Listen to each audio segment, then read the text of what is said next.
Olá pessoal, tudo bem? Meu nome é Edward, eu sou professor de Física e na aula de ondulatória de hoje nós vamos começar a falar sobre os harmônicos. E esses harmônicos vão ser as nossas fontes de sons musicais, que podem ser tubos ou cordas principalmente. Nos tubos nós vamos ter colunas de ar formando o desenho dos harmônicos, que são padrões de ondas estacionárias, que podem ser formados, por exemplo, numa flauta, num oboé ou em qualquer outro instrumento de sopro. Já nas cordas, nós vamos ter, por exemplo, a formação desses harmônicos, desses padrões de ondas estacionárias, no violão, no piano, no violino e outros instrumentos de corda. Só fique atento, porque a guitarra, por exemplo, ela, apesar de ser um instrumento de corda, ela não é um instrumento acústico. Ela funciona por conta de um princípio eletromagnético, por isso que ele não vai ser tratado aqui nesse momento. Essas ondas estacionárias que vão ser produzidas formando os harmônicos, elas podem estar numa corda presa nas duas extremidades, que vai ser o nosso primeiro exemplo, ou em tubos que estejam abertos ou fechados de um ou dos dois lados. E a partir dessa configuração vão existir certos comprimentos de ondas que vão produzir o desenho das ondas estacionárias. Isso vai fazer com que certas frequências possam ser produzidas nesses instrumentos. Então vamos começar aqui olhando, por exemplo, para uma corda. O que é uma corda vibrante? Você tem aqui uma corda que, por enquanto, vai estar presa nas duas extremidades. Então está aqui o ponto em que elas estão presas. E aí você coloca por algum fenômeno essa corda para vibrar. Você pode usar o seu dedo para vibrar a corda, você pode colocar um diapasão aqui do lado com uma certa frequência para poder vibrar a corda. Ela vai começar a vibrar. Como essas pontas estão presas, necessariamente nelas vai ter que haver os nós. O que é o nó? O nó é aquela parte da corda que não está vibrando de maneira nenhuma. Por quê? Porque ela está presa, não tem nenhuma oscilação. Agora, o resto da corda vai poder vibrar. E a primeira maneira com que ela pode vibrar é fazendo essa figura daqui. Ó. O que representa essa figura? Representa a oscilação da corda assim. Então nós temos um ponto, uma região aqui no meio, que é uma região de máxima oscilação. Esse ponto, essa região, é chamada de ventre. Então observe o desenho que foi formado por conta desse harmônico. Essa frequência produzida aqui, nós chamamos de frequência fundamental. Fundamental por quê? É a menor frequência que pode ser produzida numa corda presa nas duas extremidades. Vamos apelidá-la de F1. E agora, para variar, o nosso objetivo vai ser calcular o valor de F1. Então vamos lá. Eu vou fazer um desenho um pouco mais simplificado que esse, só para a gente visualizar o que está acontecendo. Então nesse desenho, que representa o comprimento da corda, que nós vamos chamar de L, nós temos meio comprimento de onda. Como assim, professor? Se nós tivéssemos esse desenho assim, ó, completo, isso daqui representaria um comprimento de onda. Como nós só temos metade desse desenho, nós vamos ter apenas meio comprimento de onda. Ou seja, nós podemos dizer que o L ele vale lambda sobre 2. Depois a gente vai chamar de lambda 1, né, só para dizer que a gente está no nosso harmônico fundamental. Usando a equação de onda, V igual a lambda F, a gente pode determinar o valor da frequência. Vai ser frequência F1 V sobre lambda. Só que quem é o lambda? Ó, lambda 1, passa o 2 para lá multiplicando, é 2L. Então a frequência F1 é V sobre 2L.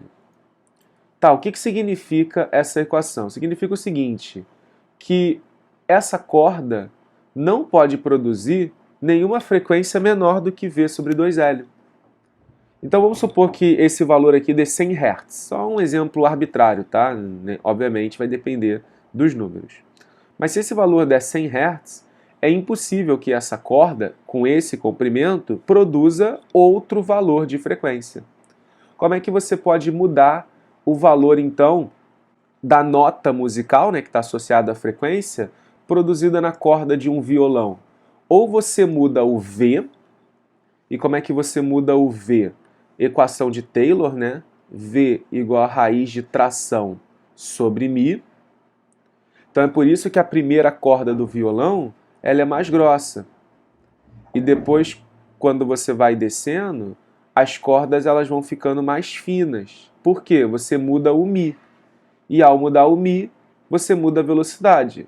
E ao mudar a velocidade, você muda a frequência. A segunda maneira é você alterar a tração. Então você tem aqui na ponta do violão uma traste, né? Onde você pode apertar ou afrouxar a corda. Apertar quer dizer aumento da tração. Aumento da velocidade, consequentemente, aumento dessa frequência. Ou seja, o som fica mais agudo. Quando você afrouxa a corda, diminui a velocidade, a frequência também diminui, o som fica mais grave. Então são dessas maneiras que você pode alterar a velocidade. Já o comprimento você muda colocando o dedo em algum lugar, né?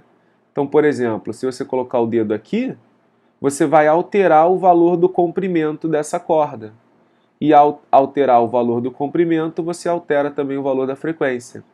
Então, quando a gente coloca o dedo ali no meio do violão e diminui o L, você aumenta a frequência, o som fica mais agudo. Você já deve ter percebido isso se você toca algum instrumento.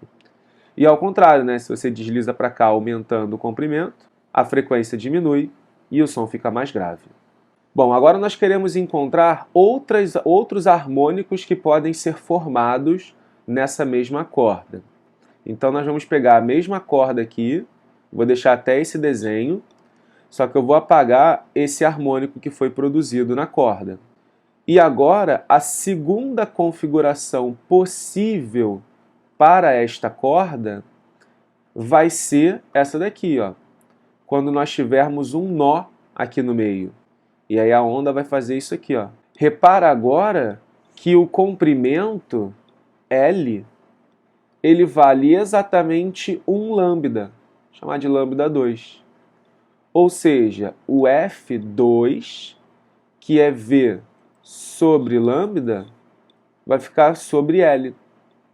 E aí, só para deixar essa fórmula de uma maneira mais bonita, eu vou botar assim, ó, 2V sobre 2L.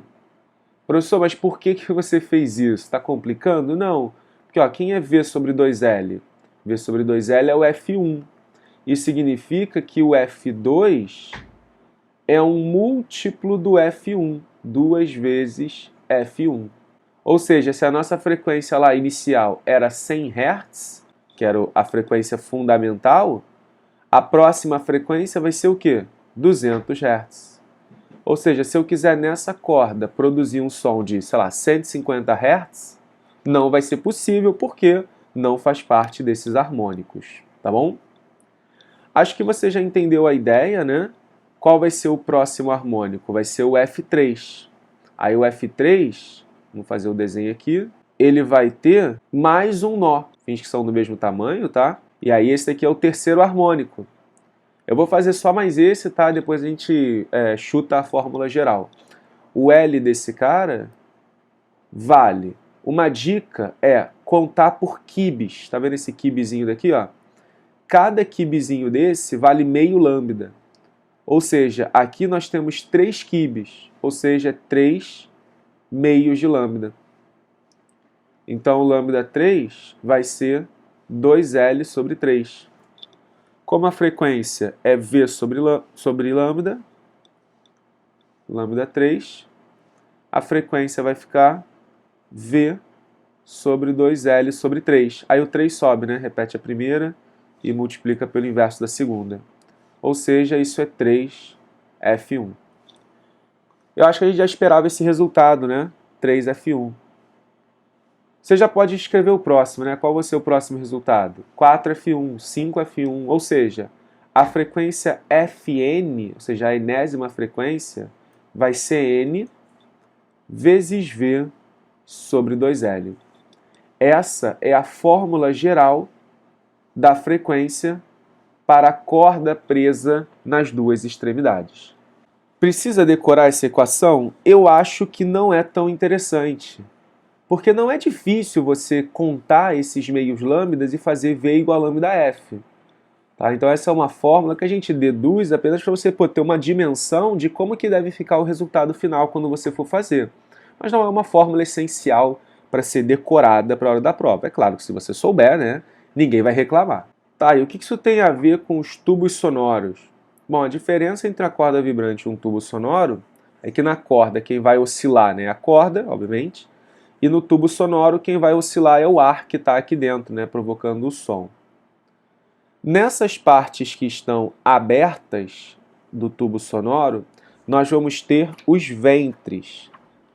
E entre dois ventres nós vamos ter um nó. Esses ventres, eles representam as máximas oscilações, né, que nós vamos ter dentro do tubo. Então nós vamos ter algo assim, por exemplo, no primeiro harmônico. Ah, professor, mas a fórmula disso é igual à fórmula da corda vibrante? Sim. Repara nesse pedaço daqui, ó. Desenha ele aqui do lado. Conseguiu perceber que esse desenho é igual ao da corda vibrante? Então por isso que as equações acabam sendo as mesmas, tá? A gente não precisa rededuzir isso daqui. Mas só para você ver como é que é o padrão do segundo harmônico. A gente desenhou ali o primeiro, é o fundamental. O segundo harmônico, ele já vai ser assim, ó. Ficou feio, né? Mas deu para visualizar. O próximo harmônico, ele já vai ter que ter um nozinho a mais, né? Então, ó, o próximo harmônico, então esse daqui de cima é o F1, que vale V sobre 2L. Aqui é o F2, que vale 2V sobre 2L, ou 2F1. E aqui é o F3, que vale 3V sobre 2L, ou 3F1. E aí a fórmula geral acaba sendo a mesma do que nas cordas vibrantes. Então percebam que a frequência ela possui valores pré-determinados. Ou seja, nós podemos dizer, olha a palavra mágica, que a frequência é quantizada. Ela tem determinados valores múltiplos de um valor fixo, né, de um valor inicial, e aí a gente consegue produzir as demais frequências. Isso, pessoal, vai servir como base mais para frente para a gente estudar um pouquinho de mecânica quântica.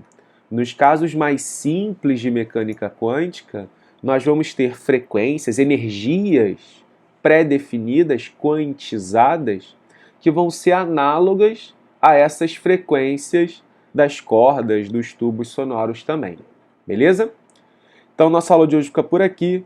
Eu espero que vocês tenham gostado. Até a próxima. Não esqueça de se inscrever no canal, deixar o seu like se você gostou desse vídeo. Coloque as suas dúvidas aqui nos comentários e compartilhe com seus amigos para que eles possam assistir essa aula também. E não esqueça de me seguir lá no Instagram, @EdwardFísica.